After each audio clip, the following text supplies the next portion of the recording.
Oh, why does why does mine say Rahul? I have to do it on my own. Okay. Hold on. Yeah, send her the link right there.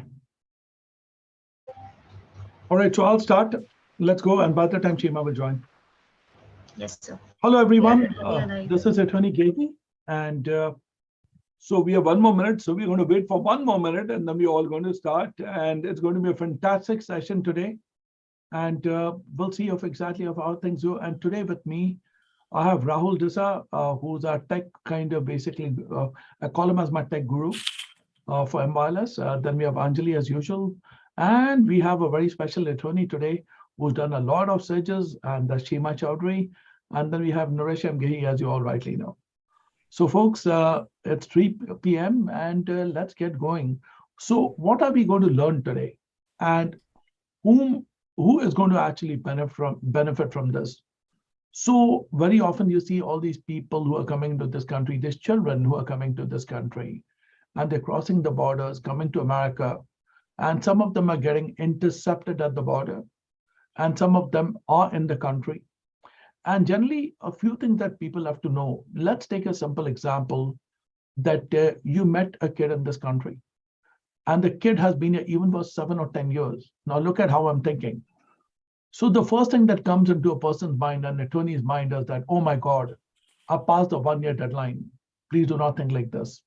The good news is SIJ is different because over here, and according to Chima, if I'm not mistaken, the kid has to be under the age of 21. 21 for to make sure that the process is completed. In some states, it's 18. Am I correct on that? That is correct. To finish the guardianship. So New York is 21. So always check with your state where the guardianship happens. And the good news about New York is it should be completed before the 21st birthday. And that is critically important. Now take an example about, a person like a child. A child under immigration law is a person who's under the age of 21, under 101 of the INA of the Immigration and Nationality Act. So now a client is coming to your doorstep saying, my name is, Jose Gonzalez, and I have this kid who has been abandoned. Remember the word abandoned. Second, he says that he has been neglected. And thirdly, like he's more like an orphan at the state, even that is fine, but he doesn't have a parent. So look at the factors over here, or the kid has been subjected to abuse. So he comes to you and you feel sorry. And this wonderful man is saying that I want to adopt the child. Remember one thing, we are looking at a guardianship, which is different than an adoption. 2 different things altogether. A guardianship is different than an adoption. I'm sure Chima will agree with me on that. Am I right or wrong? Yes, because a guardianship is just somebody. An order from the court, appointing someone as a guardian. So a guardian is appointed in this matter. So he comes to your office and says that exactly, yes, no, I want to kind of make sure that I want to kind of have custody of this child and I want to take care of him as a guardian. Now, there is something important you all are going to learn today from me. Do you all know that even if the person who's kind of going to be the guardian in this case does not have to be a green card holder or a citizen, it can be an undocumented immigrant too. Doesn't have to have papers in the country. Chima, what would you say on that? That is correct. So the thing is that one doesn't have to have legal status in this country in order to be a guardian. So after that, what happens, Chima is going to tell you about how the court procedure works in New York.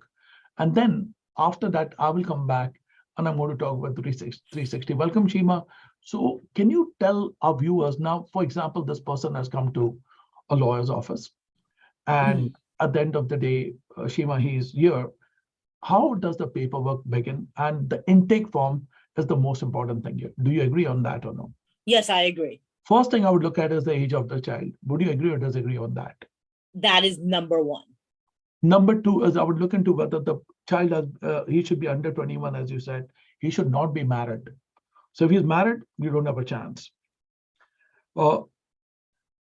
You should not be able to live with the parents. That's another thing. Because if it's biological parents are going to live with them, then you don't even have a case, which means the person who's gaining the guardianship here, he should be like the real parent of the child, which means he should send him to school. He should be able to meet the financial needs of the child. He needs to take real good care of this particular child. Agree or disagree? That is correct, Mr. Gehi. Okay, so that is just the first part of the test, wherein exactly, then that makes them eligible. So then after that comes the procedure of going to family court, and Shima's going to talk with the family court here. Yes. So first, when you determine that the child is eligible for guardianship and special SIJ order, you have to file the necessary forms. In New York, you have to file the guardianship petition, and so basically you put in the age of the child, the guardian's address, information, household members over age 18, because they're all going to have to go through a criminal background check, and you file the petition in court, and you have to be careful. You have to look at the child's birth date, make sure that if it's close to the child's 21st birthday, you might have to file an order to show cause to expedite the petition. So this is very important what Shima said. Now, what do seasoned lawyers do is that if you're seeing that the child is about to turn 21, make sure that you use the order to show cause and let the judge know the extenuating circumstances why you want this order to be effected. That is very important.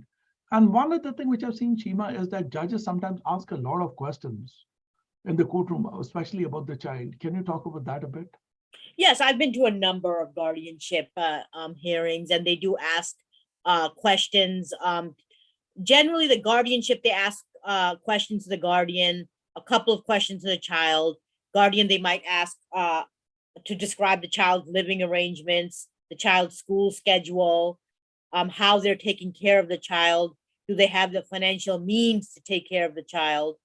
Have they had any arrests or any criminal record or previous child abuse petition? But when it comes, then that's the guardianship questions. The child will be asked a number of questions with a special motion for the SIJ order. Then the child will be asked questions about his family history, his or her family history. Where are you from? Describe the relationship between your parents. Where are your parents? How were you, if you were abused? How were you abandoned? How were you neglected? Describe to me in detail. All right. So now, if you all understand what Shima is saying over here in this webinar is that the best interest of the child is considered by the court. So they want to see that the best interests of the child are met. Then after that, the special findings order is made by the judge, Shima. Yes. You can submit, it depends on the judge. You can submit the special findings order with the proper language to the judge, or the judge. So that is very important. I'll tell you why, from an immigration standpoint. What I've seen, when the special findings order does not have a particular language which makes it clear, then immigration gives you a hard time. I'm sure you know that for sure. Yes, and they send an RFE, or they can even deny the case. So the order has to be perfect. Very good. And what are the general things that you look into in an order when you submit it to the court?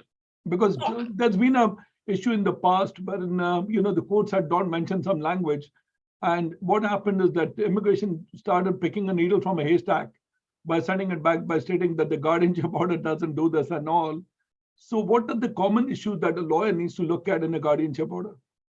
I mean, I would tell you, I would make sure that the amendment is proper, that the judge mentions that. The age of the child is very important. And also the state should state that exactly he is eligible for guardianship under New York law, which requires a person to be kind of granted guardianship should be under the age of 21. I feel those are critical factors that should be included in the order of the judge. Can you talk about that a little bit? Yeah, so also what I saw in those RFEs was basis also has to be clear. Okay, for example, I'm giving you an example. Child is under 21, not married, and he was abused, and describe a few facts as to how he was abused. Parents, for example, parents beat him with a belt because he refused to work on the farm back home. You have to put some of that detail in there too. Yeah, they want to see exactly, the basis of the abuse. Yeah, you have to have that. Neglect, and the basis of the hardship upon the child. They also look at the learning ability of the child. They look at exactly what the child wants to do in future.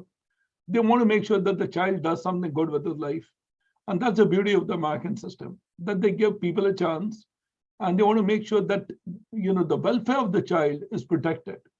Now, a few things wherein I've seen that a guardianship may be denied is if the guardian has a criminal record and if he has a child abuse record in the past, and he cannot basically pay for the child, and if there are factors, and if the totality of circumstances shows that this person will be unfit to be a guardian. For example, if the person was mentally incompetent and he would be unable to take care of the child, of course, that's an issue.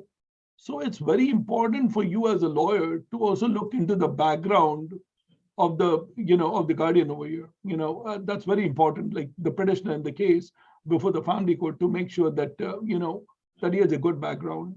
And as far as the kid is concerned, just make sure that you prepare your clients very well, because the judges are going to check on a few things, whether the kid was really abandoned, whether he was neglected, or whether he was subjected to abuse. So this is always on the back of the judge's mind. And, for example, and whether he's continuing to live with the parent, that's another big thing. They're going to look at the address. They're going to look at the school district where the child goes. If you're saying that the school is in the neighborhood where the biological parent is, and if the guardian is living like miles apart from there, I mean, be very careful with that. Those are common mistakes which lawyers have done, and they've gotten into trouble with the law. So take help from seasoned lawyers. And, as I said, if you're stuck with a problem, of course, you can contact us, and Anjali will be coming back and speaking a bit about, what exactly, we can provide in terms of, for people who have issues. They can come to you, and you can also talk to Shima. You can talk to other people on a panel, including Rahul, who's brilliant in research. We all hit roadblocks. The key over here is to kind of, work on the roadblocks and help them. So Anjali, I haven't stated a whole lot. Please talk today, and we'll be happy to kind of, proceed further from your end. Thank you so much, Mr. Gehi. And first of all, I welcome all the attendees and all the people that were with us in the webinar and who are watching us. In case if you have any questions, or if you want any help regarding your case, or if you're a lawyer who is stuck in between the case, you can always drop us an email. You can send it to me on my personal ID, that is anjali@mylegalsoftware.com. Alternatively, you can also send any of your legal queries to legalhelp@mylegalsoftware.com. That's the ID that we use for general, any question that is related to the legal issues. Other than that, in case if, so I would like to take this opportunity, because we've been getting a lot of requests from people to be the next speaker for the event. So in case if somebody is interested, if you're interested in being the next guest speaker for one of our webinar, please drop us an email with your resume or your CV, and we'll be having a look. The entire attorney panel will be having a look, and we'll definitely send you an email for the confirmation on the date and time for the webinar. Also, you can be from the any practice area, and you just have to be experienced, and you should have the knowledge about the topic that you're going to talk about. So yeah, Mr. Gehi, that's what I wanted to talk. And the event today is of course sponsored by My Legal Software, and we are all associated in some way or the other with My Legal Software. When Mr. Gehi's firm has been using My Legal Software for a couple of years now, and I think we are very happy with it. Even Shima has been using it. She's a happy user. And anyway, but to clarify that, I'm speaking on behalf of My Legal Software here, not in my capacity as a principal of Gehi and Associates. And we all are speaking today on behalf of this. So let's make that clear. Now, a few important things is that what I've seen in practice is, now you have the 6th client, so it's very important for you to have proper templates, and that's why I use My Legal Software. I make sure that I use the templates feature, and everything is in my template. Then after the templates are done, especially I'm talking about New York, I put them in the template feature and I use them. Now, the next thing is that I want to make sure that what I'm doing over here in my template feature, when I'm using it, so I've seen that this client is 20 years old, and I'm worried whether exactly the guardianship will be completed. So what I do is I go to the template feature. I also look for my order to show cause, finish up the order to show cause and everything. Then after that, of course, I save it on MYLS. Then the next thing I do is I make sure I double check it and I send it to the client. And once it's sent to the client, MYLS shows it up as a draft. So also, like, you're ethically protected in a sense that the client cannot copy, but there's a more watermark on that, and I love that. So once if that comes in, and then after that the client comes in, we look at everything, and then after that, the client signs it. I use DocuSign over here, which is integrated with MILS. On several occasions for retainers and all, I use the DocuSign feature of MILS. Rahul will talk about that, and once if that gets done, then he doesn't have to come in and see me.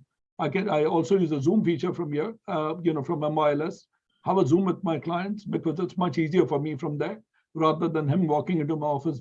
Or if that doesn't work, I use a Google Meet feature. If that doesn't work, there's WebEx integrated. All of them are MILS integrations out here. I'm using them, finished up the work. Then after that, we are good to go. Now, Shima, in New York, can we file it electronically in family court here? You can file it with the EDDS system. Yes, so you can file it electronically. I recently had a petition where the child was close to the 21st birthday.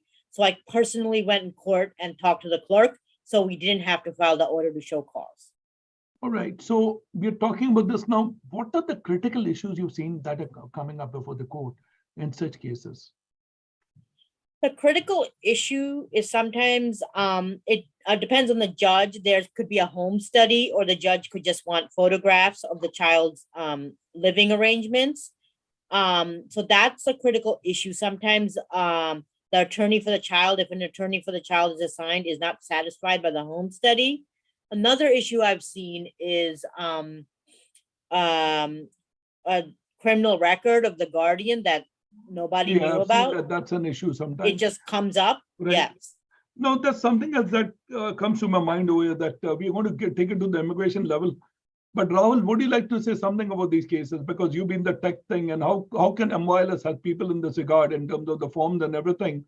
Because right now I'm going to come to an issue here, which is very important, is whether these people can work, whether they can travel. I'm going to talk to Shima about that. Then after that, I'm going to get to the 360 part of it. Yes, Rahul. Yes, so MILS actually has a number of features that can help people working with SIJ applications, or petitions rather. One of them is, as I believe you mentioned earlier, MILS is custom smart forms, wherein from a simple intake sheet, wherein you fill in the information once for that client, and you can actually even have your client fill it in themselves through the client portal, you will auto-populate the entire SIJ form. And the I-360 form is a very long and somewhat complicated form. There are specific areas that you have to fill in and ensure you fill in for each different type of petition listed on the form. And MILS is great, especially its immigration speed product, at ensuring that you will be able to properly fill out the right required elements of each form. In addition, yeah, so I agree with you that for the 360 you have it, but for state, I think we can have the template, and then people can fill that up because you know why? Because every state has a different template, so they'll have to upload their own template. But I agree what you're saying. They can upload the template and they can fill the data. That's one thing they can do on the SIJ application because they were dealing with 50 different states here. Right, and because USCIS can sometimes be very picky about the state orders, it's important to have a template that ensures you have all the bases under state law that you need to have in the template covered, and you don't accidentally miss something trying to write it from scratch as well. See, this is where Rahul comes in. He's a researcher, and when people get stuck with the language or something, we can help you with legal research only. We cannot advise you. We can tell you this is what the research says. And this is why when you are doing a search for the first time, make sure that there's some hand holding, because messing up searches is a very easy job because judges don't like it when you are not good at what you do. And be very careful when you're doing a first search, your second search, up to your first 5 to 7 searches. You've got to be super careful. That's what I would like to say on that. Now, the other question that the client is asking you, this kid is, for example, 18 years old. He wants to work. Can he work? The answer is no.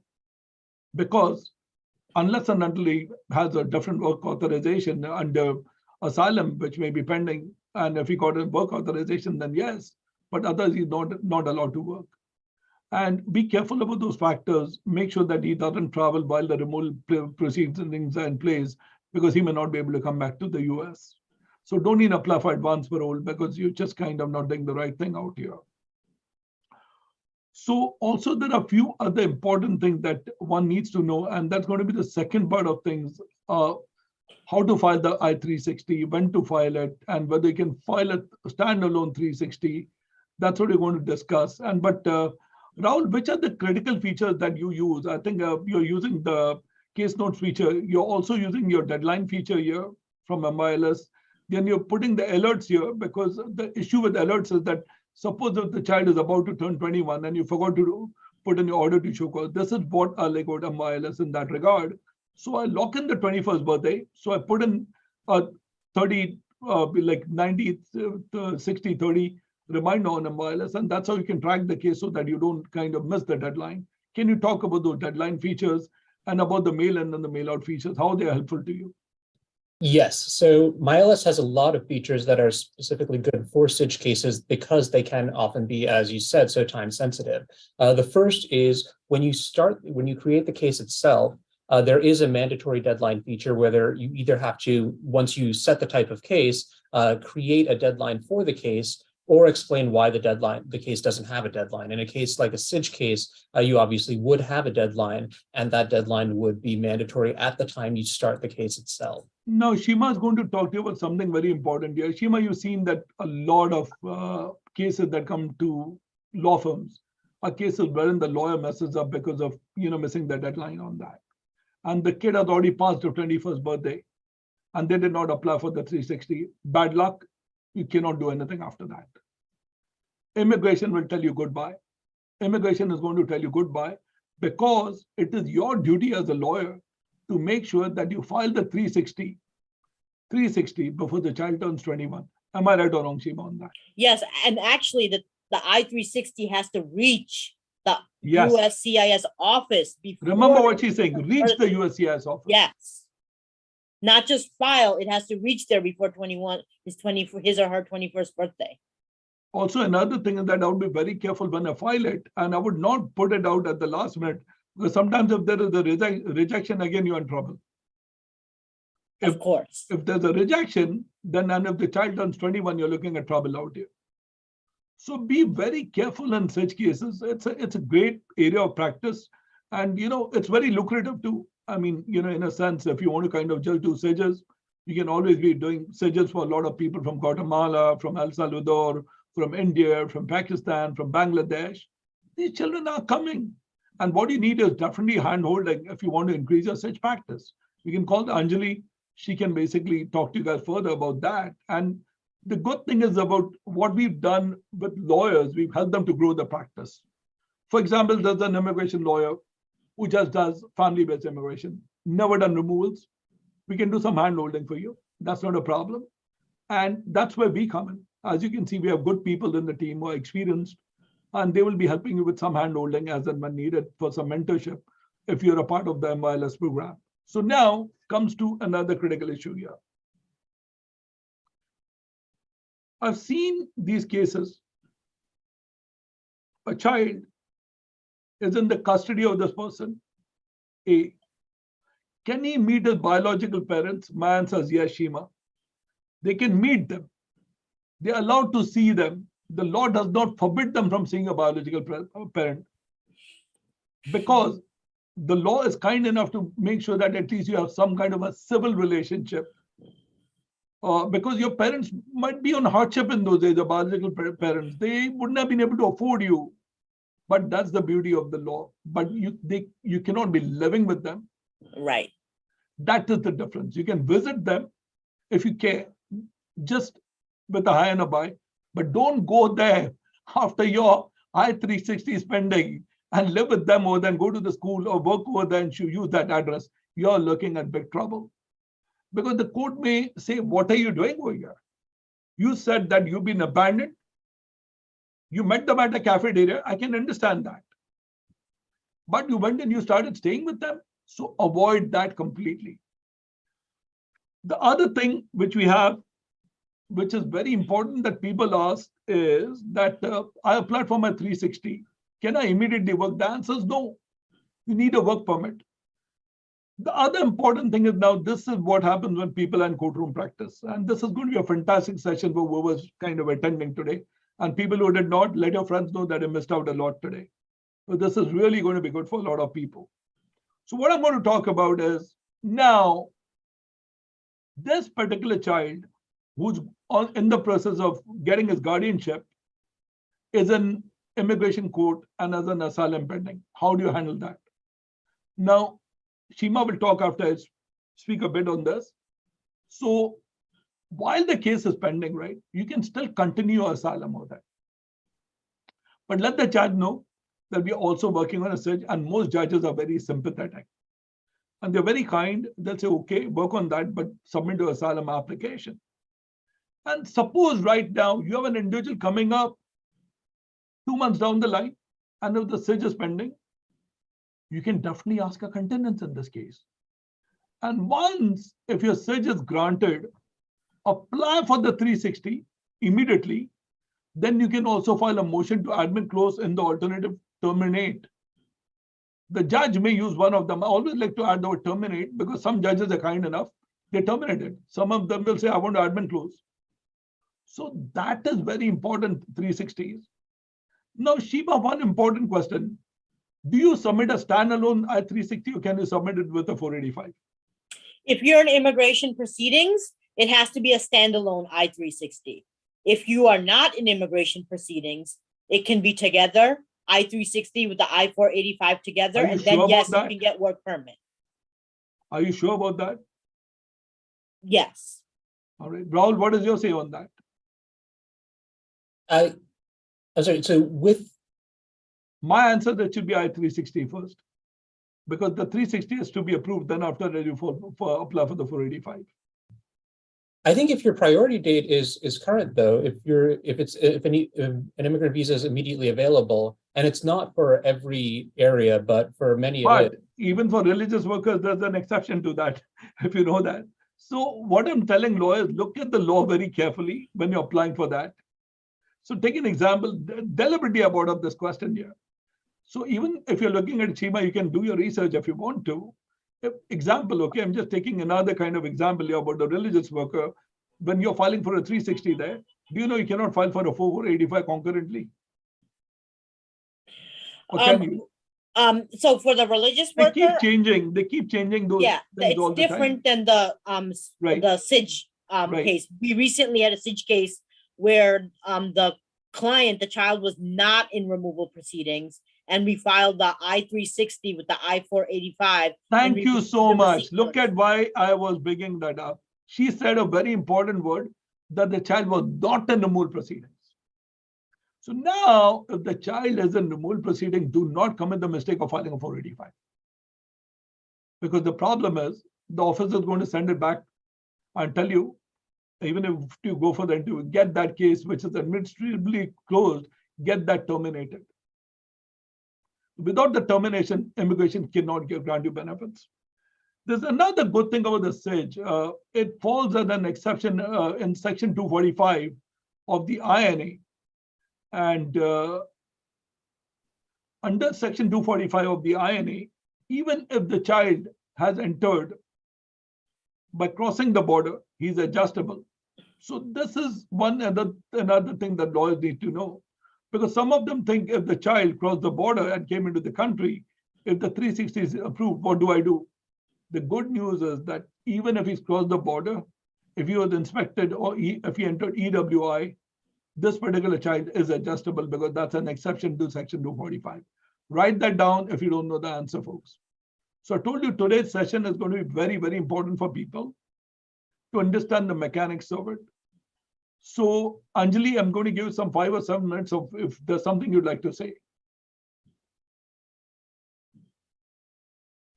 Thank you so much, Mr. Gehi. So of the conversation, what I can understand is that this is where the importance of a proper organizing software comes into the picture, because especially in the SIJ cases, I think Shima would agree and even Rahul would agree with me, that especially in the SIJ cases, the documentation that has to be sent properly to the court, to the client is very important. And like Shima mentioned, uploading the file properly becomes very important. So the file upload feature becomes critically important. Rahul, can you spell out on that? Why exactly? Because I think even when you're going to send these documents out to immigration for the 360, when you're missing documents, that's the next thing we're going to talk about.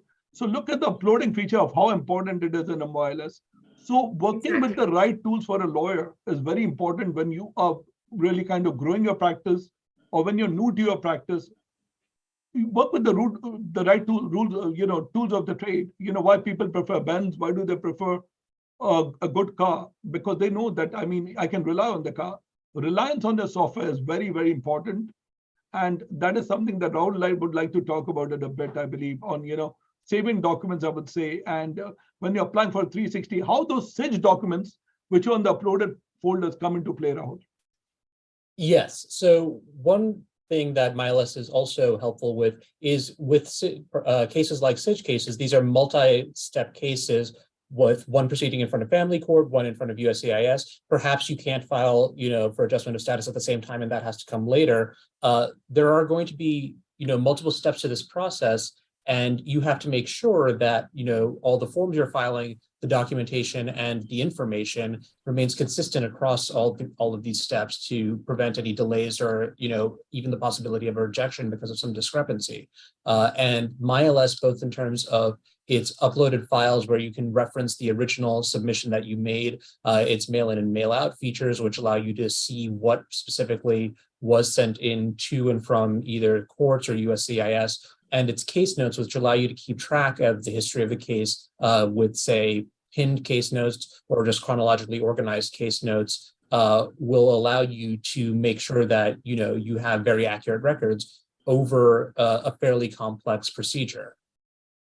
Very, very important. And also the case notes become very important in these matters, I would say. And the case mailouts become equally important for you, Rahul.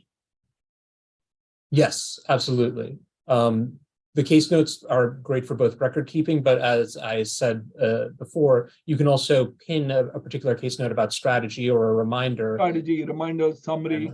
Exactly. And you'd also have the strategy and summary of the case at the top of the page on MyLS. It's just a great way to both see where the case is at right now, while also retaining a bigger picture of what the overview and overall strategy of the case is. No, also one other thing you can see is that the good thing about MyLS is that you can use it for general practice lawyers also here. So there are some people who use MyLS who just practice adoptions, guardianships, family law.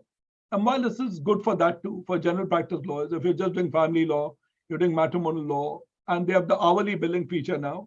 That reminds me, because there are times when you did the SIJ application with the client, and now the judge is telling you to come to court 6 times. So the hourly billing can become very important, wherein you can tell the client, hey, listen, these are the amount of hours which I'd expected, but now the hours are going above and you have to pay me more. And the accounting feature comes in over here, wherein you can show him the accounting that you paid me so much money, and the system also sends you an alert over here that your money, you need to collect money from the client. So in a lot of these softwares, we've seen like, oh, you have to use an outside software. No. And also the credit card billing feature over here. And the good news in this is, on the credit card billing, especially like the one that we use, the great news is, I'm going to repeat, when I'm charging my client's credit card when he's starting the case, the credit card fee is absorbed by the client. And every month we save thousands of dollars in our firm. So that is something that you won't find somewhere else. You can save $3,000 or $4,000 straight up out there. So that becomes very, very important. Mr. Gay, we have a couple of questions from the viewers. So I think we can take 1 or 2 questions, sure, and then we can proceed with the topic. So the question is, what is the likelihood of a grant with orders to show cause when the client recently entered the US and hired an attorney? It's from Vanna. It's pretty good as far as you can give a very, I'm talking about New York. Let me limit this to New York itself. It's pretty good, but remember, you need to put in extenuating circumstances, and you need to show that why, if the child has come in so late, how it's going to benefit the child, and how it's going to benefit the parent, and what are the current circumstances. If you really want to go far and beyond, include the vulnerabilities of that country also, from where the child has come, that this country is also in a terrible chaos. That, for example, if they're coming from Venezuela, just say that, this country is at war and he lost his parents and something miserable happened to the child, and the child has nowhere to go, he has no place to live. Judges are sympathetic, they're good human beings, and they'll grant you. So there's a saying in CPLR, especially I'm talking about New York law, and since I love to teach, is that orders to show cause is known as moving to the court at the speed of light. So when you're moving at the speed of light, which means you're going to be seen by the judge as, why should I grant this? So in New York, you need to have an affidavit of emergency. You need to have an affidavit from the guardian. I would include the country conditions. I would show a lot of neglect, and quickly, if possible, get a long psychological report that the child met with the psychologist, and also this guardian has met with it, makes the judge's life easy. This is how you get the ball rolling. Lawyers call me up all the time from my legal software, asking me questions. And for the members, there's a service, and actually my legal software is cheaper than a lot of other platforms. Of course, it's for you to investigate further and see it. But this is what exactly comes to me all the time, these questions. And lawyers have grown the practices by joining my legal software. And Rahul is brilliant, as you can see. We have wonderful people like Suraya, Shima, and everyone in office is wonderful in answering questions. And also, you don't have to be an immigration lawyer. You can be any lawyer. We can help you with legal research. Next. If an illegal immigrant to a US gets deported, what happens to her US citizen child? Unfortunately, he has to continue to live here with another person, or he'll have to go back to the country of the mother. There's no choice over here, and that's the sad reality of life. And only if immigration is very kind, they can grant the person permission to stay by means of a humanitarian parole, but that's very rare. That's found of over here in the country. But it depends. Or you can file a stay of removal before the district director. That should be your next option over here. What happens to kids who are US citizens? Okay, if their legally authorized immigrant parents are denied entry to the USA due to some reason, well, wait until 21, and then after that you sponsor them. So if you're 21 years old and you're a US citizen, you can sponsor parents and they can come to America and they can get the green cards. Child's parents are deported in the US. Can the parents ask for child to be deported with them? If he's a US citizen, how could he be deported? But if he's not, he can ask for voluntary departure. One needs to also understand what is voluntary departure. Voluntary departure means you're leaving the country on your own recognizance, which can sometimes be good and sometimes it can be bad. So one of the sessions which we are going to talk about very soon is, when should a lawyer take voluntary departure, when he should not take voluntary departure. That's going to be an excellent session for lawyers when we'll be talking about removal proceedings. That's going to be one of our topics we're going to talk about, Rahul, very soon. To what degree criminal charges of guardian affect the petitions, and if there is any leniency in cases of criminal charges?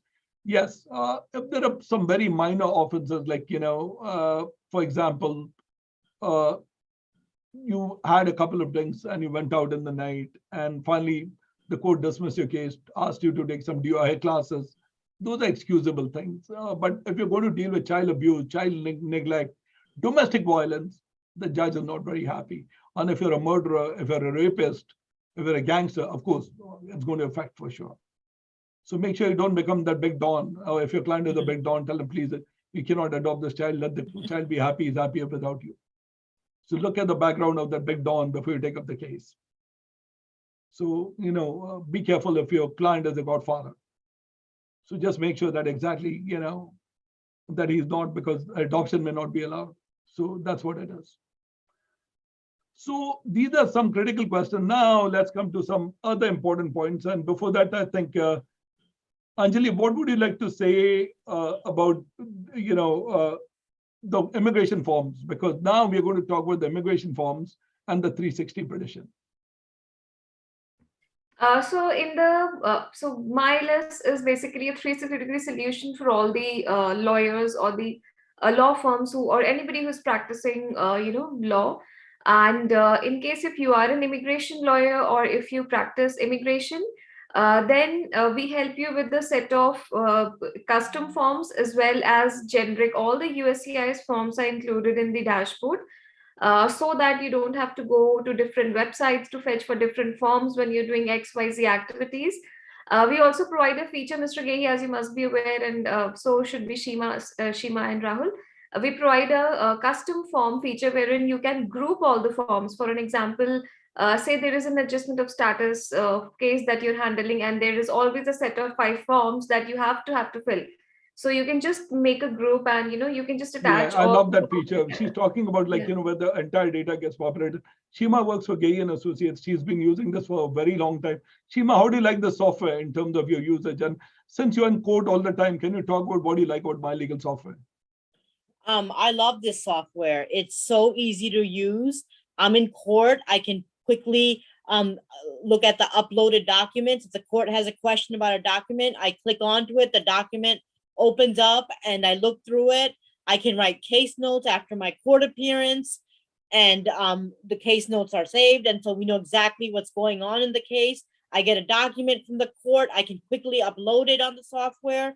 It's just a very convenient. And Shima, And they organized. also have that court calendar in it, right? For masters Yes. and for Oh, individual hearings. that is so useful. And none of the softwares we've seen maybe having that master. Have you seen any softwares that have the master and the individual hearing calendar separately? I haven't seen it. No, I haven't seen it. This is based on our personal opinion, but I haven't seen anything like this.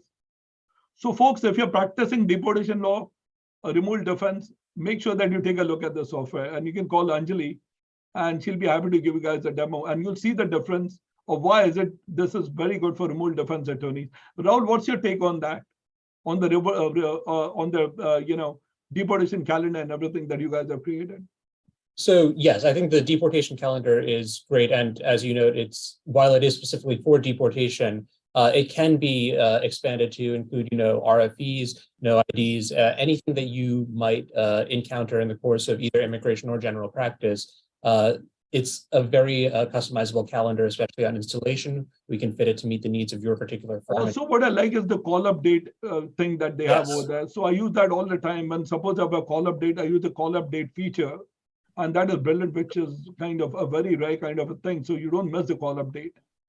So, and you can set it yourself, especially because some judges have different call up dates from the standard. And one other thing which I really like is that when I start a case, right, the good news is that the administrator also knows that the case is started. So even if I miss it, the second person picks up in the office. So the case is never lost in the pipeline. And that is one of the biggest problems lawyers have. They start cases, but after around 4 weeks, the client is calling and asking for a refund because no one worked on the case. So that there are very special features that will allow you to avoid that mistake, and wherein exactly you'll catch the case before your client asks you for a refund. And it also calculates the hours you put in. So suppose if a client is asking for a refund, show them the receipt and you're good to go. All right, so let's go back to 360. Key consideration when I file the 360 is, number one, I make sure that I show them the order from the court. I make sure that I have the passport. That's number two. And I make sure that I show the financial, documents of the sponsor over here, the guardian. And I make sure that I give all the IDs and the requirements of the guardian. And I don't think so that the guardian has to be a US citizen. So I'm not worried about that. I show them the passport. I show them how long he's been living here. And I show that exactly the school where the kid is going to and how much care the guardian is taking. And I also generally have this habit of making an extra affidavit to show that he's living and he's cohabiting with the family, he's settled very well, and the guardian is taking care of his expenses. Make sure that you document it very well if you want your 360 to be approved at the first shot. That is very important, and that's why lawyers miss. I tell lawyers, write affidavits.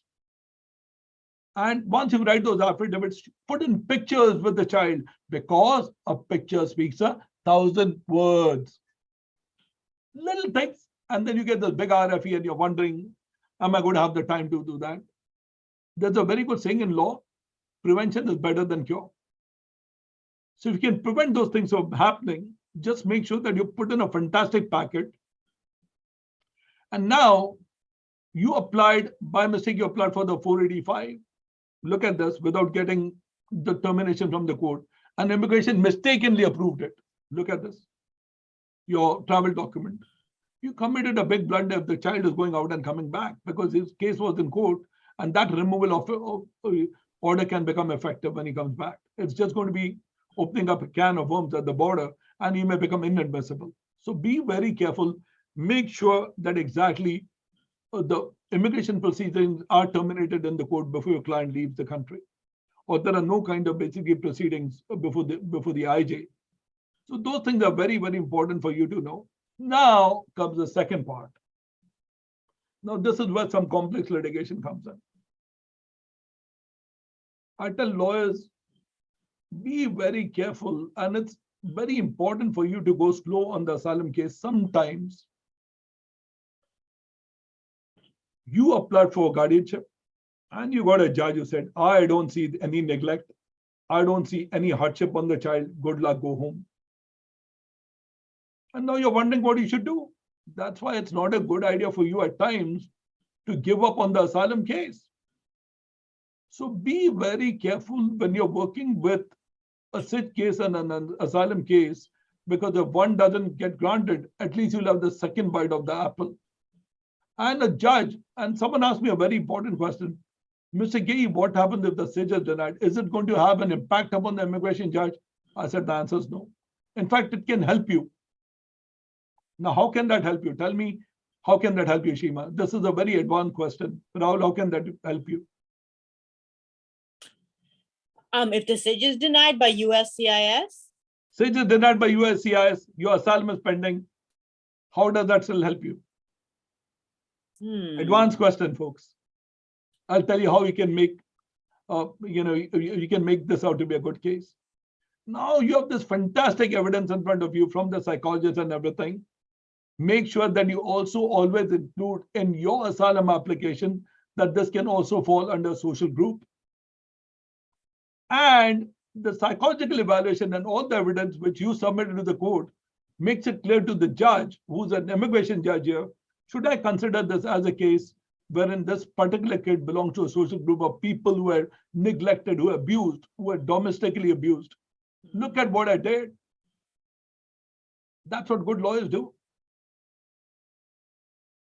Because domestic abuse is recognized before the immigration court. And you did not win the first bite of the apple because you were late when you filed it, or because the judge did not agree with you that this case involves this. But there's another thing I would do.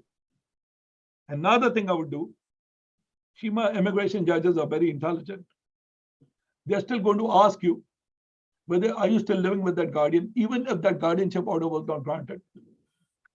Because they want to see how credible you were. And Right. Credibility is a concept wherein a judge has enormous discretion. Enormous. And he feels, yes, I feel sorry for this kid. He's still continuing to live with that guardian. And I'm going to grant this case. So the common mistakes which lawyers do is they'll say, okay, the guardianship didn't get granted, go back to your parent. Immigration judge is going to have the last laugh over there. He said, wow, thank you so much. You're trying to basically pick a needle from a haystack to make sure that the client settles in the country. This is the difference between a good lawyer, and this differentiates a regular lawyer. A good lawyer is like a Bobby Fischer or a Vishwanathan Anand who looks at the last pawn on the chessboard. So be careful, folks. When you are at the immigration court, you've got to be a walking book. You've got to know section 208 from the back of head. You have to know 209. You have to know from the back of head. You have to know the matter of Cardozo Fonseca. You have to know the matter of Chen. You have to know the matter of Bugarabi. That's a lawyer, folks, in the courtroom. I was just sitting with Shiva on a case, and even, the judge was talking to us about 212, and I told Shiva, but then even before the judge could say something, it doesn't apply in the case. And even the judge comes back and say, I think I agree with you, Shiva. Just now, just 15 minutes ago, folks. And the judge thought it does apply. I said, no, Shiva, it doesn't.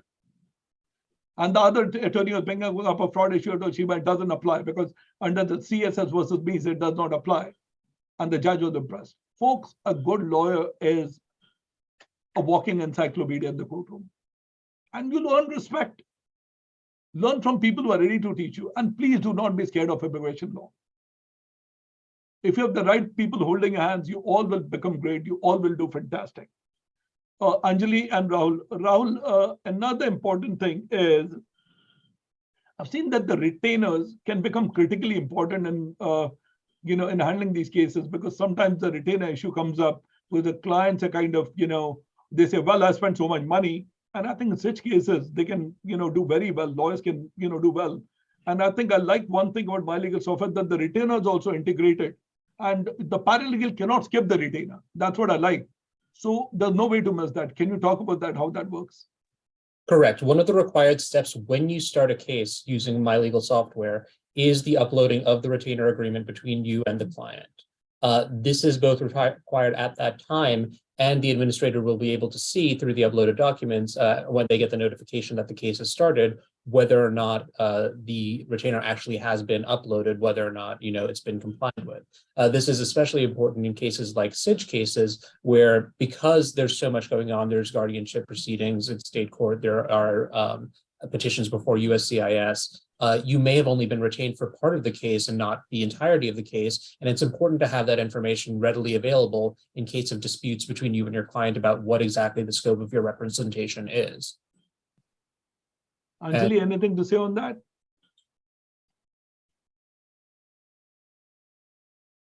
Yes, Mr. Gehi. So actually, I was about to add to what Rahul was already saying, that this software is developed with feedbacks from so many lawyers and paralegal that we have decided on keeping those particular steps in mind so that, nobody should miss out on any important information, which otherwise when people do it on papers or when they do it with other things, like they do it on their sheets or on the Google things. So sometimes the important steps gets missed because the person who is That's what I like. It's very organized. And when I'm doing any of my immigration applications, it's super organized and it's great for deportation defense. That's what I like, than family-based immigration. Those are something that I love in this. And I know that even if a client is trying to kind of sometimes, give me improper news, incorrect news, I let them know straight what you're saying is incorrect because it's in my records. That you didn't do this, you didn't do that. Here are my case notes. I've been able to that's been a lifesaver for me. The case notes are a lifesaver over here for me. And the texting feature, that's the other one. When clients call, I don't pick up my calls, I text them from there. So I'm done with them rather than listening to the entire Romeo and Juliet stories, which I don't have time for. I text them and I get them out of my way. It's a time saver, lifesaver, rather than and my secretary texts me, who's over there? All right, this one. Okay, tell him this and I'm done with it. So I don't have to listen to the Romeo and Juliet story. All right. So, So was in conversation, I would just like to share a feedback from the client that we got just recently, which is before the webinar. So basically the client was not using any software before and he was managing it with general, with the emails and all of that. So while he started using the MyLegal software, he was an immigration speed, he was using that product. And we provide a specific feature wherein you can, send the uploaded files directly as an email to the client. Look at this. The uploaded files can be sent to the client directly as an email. So even if another lawyer is asking you for the file, you can upload it and send it. You're saving money right there. That's an important feature. One other thing which I like, and this is a problem with a lot of lawyers, is when your associate or your secretary leaves. That's a living nightmare. So what you do is MYLS has a feature wherein someone else can take it up. And you can keep track of those cases. That's something that I love. And I've never been into trouble when someone leaves because we audit them and we take it from there. And the other thing is, thank you for providing good receptionists for me, virtual receptionists. That is integrated. That's a saving for me. Huge saving by using the virtual receptionist. The NVC staff, I don't have to worry about NVCs because I know that's a full-time job. The NVC specialist from MYLS can help you to deal with NVC every day. The collection specialist helps us do the collections on a regular basis. So that's things which you may not find in other software platforms. And if someone has to reach you, how do they reach you, Anjali? What's your phone number? So in case if anybody wants to reach out to me or anybody from the MyLegal software department to get a demo or to have a glance of the features that we were all talking about, you can give me a call at 212-390-9493. Or you can drop me an email at anjali@mylegalsoftware.com. Alternatively, can of course, you can go to the website. So that people can see your email address? anjali@mylegalsoftware.com. Yeah. Or they can call you. All right. So, or they can visit MyLegal Software. They can reach you from there too. Yeah. All right. So one other important thing is, let's get back to SIJS. Shima, very important question. Rahul, what do you feel about it? This particular kid got his guardianship and he's very happy. He got his green card. He becomes a citizen. Can he sponsor his biological parents after that? No, he cannot. Rahul, I think it would be risky for him to do so. the answer is no, according to Shima. And I would say this is meant for very experienced lawyers. And I've spoken to a very top of the line attorney about this. And she said in a brilliant way that after the person got the green card, after that, and if that kid was still under custody of the person, and if that family had kind of abandoned him during that time, while he was a child, then that person can go back and say, now that his guardianship should be vacated. So he becomes the biological child of the parents and the parents can come in. This is a very advanced way of practicing law. It's like basically trying to find a needle from a haystack and trying to fight your case. But generally you are correct. The answer is no, you cannot. But if people want to look into that one little thing, and I'm among those people who looks at that one line in the book and fights cases because I know the regular book. So this is that one little tip for senior and seasoned practitioners that there may be light at the end of the tunnel. And you should only explore that in exceptional circumstances, but make sure that you look at the age of the child under the microscope and everything and go for that. Others don't use it. How about brothers and sisters? That is perfectly fine. No. No? No. If he becomes a US citizen? No. Why not? Because they mean the book says that you are giving up all your familial rights when you're going to that other family. Okay. But I would still try that. I think I'm unsure about this question. You can look it up. But see, this session is not only about me telling you it's may not be the correct answer, or it may be the correct answer. Shima, you can look that up. I'll look it up, but I have seen it happen. Rahul, can you look it up? See what we are doing here. We are also looking up because we all are learning too. We are not saying that we know everything. No one knows everything under the book. That's why I like this chat feature when people should interact with us and we all work this out together. And let's see who's going to give send us the best answer on this one. Can a child who has gotten his guardianship kind of sponsor his brothers and sisters after he becomes a US citizen? My answer is no. All right, so the show starts now. I'm going to count 20. Let's see who gives us a quick answer. 1, 2. I think we should talk about the prize as well. Okay. The prize will be given to the winner after the show. They're going to get a certificate from My Legal Software.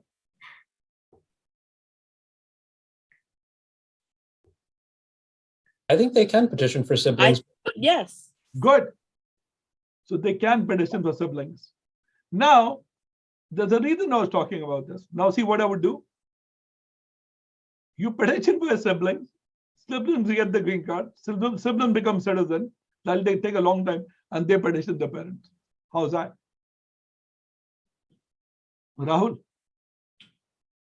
Siblings get of course, that's going to take 10 years. Yeah. 5 more years, become a citizen, they can petition for the parents. The whole family can get settled. Extended family can get settled in that regard. Yes, if that would work. That would work. So look at it. So, but parents cannot be, and this means siblings can be. Am I correct on that now? Yes. Can be, but parents. All right. So, folks, I hope you had a great session now. I'm going to leave thank you, Shima, for joining us. Thank you to our team, to Ravi, to Priyanjali, to Sushant, to Anjali, and to everybody who makes it possible. Now, next week is very important. We are going to teach you on how to grow your immigration practice and make money. Is there anyone who wants to make money? Raise your hands if you're looking at the show. Good. How to grow your immigration practice and make money. And that's going to be very important for new lawyers and even experienced lawyers, because what we've seen is that even if you're an experienced lawyer, you're doing family-based immigration, you're doing H-1Bs, but you're not doing deportation defense. If you're doing deportation defense, you're not doing H-1Bs. How can you grow? And also, how can you add matrimonial law to your practice? If you're a matrimonial lawyer, how can you add immigration law to your practice and grow your practice and make money? And easy tips of doing so. And I'll be speaking at the next one and working with some of my team members joining all of us. Thank you so much. And Anjali, it's a pleasure being with you. And I would thank you, Shima and Anjali. And, you all may continue and go for the closing statements. Thank you. We'll be back again. Thank you, I'll be back Mr. again Gay. next week. So All right, Shima's thank still you. here. So she'll Thank be you. with you guys. Thank you, Shima, for joining us. Thank you, Rahul, for joining us. For the viewers, everybody, thank you so much for being a part of the webinar today. And in case if you have any legal questions, or if you have any questions related to your inquiry, please give us a call at 212-390-9493 or drop us an email. And Shima and Rahul will be a part of the attorney panel to answer any of the questions that you would want to. We'd answer them as soon as possible. And you can always schedule a demo with us. You can simply go on the website, leave your name and email address, and we'll get back to you, or you can directly schedule a meeting. I would be the person that you would be speaking to while the demo happens. And thank you, Rahul. Thank you, Shima. And thank you, everyone, for joining us today. See you next Thursday, same time, 3 to 4. Okay, thank you. Thank Bye, you. guys. Thank you. Bye. Okay, bye.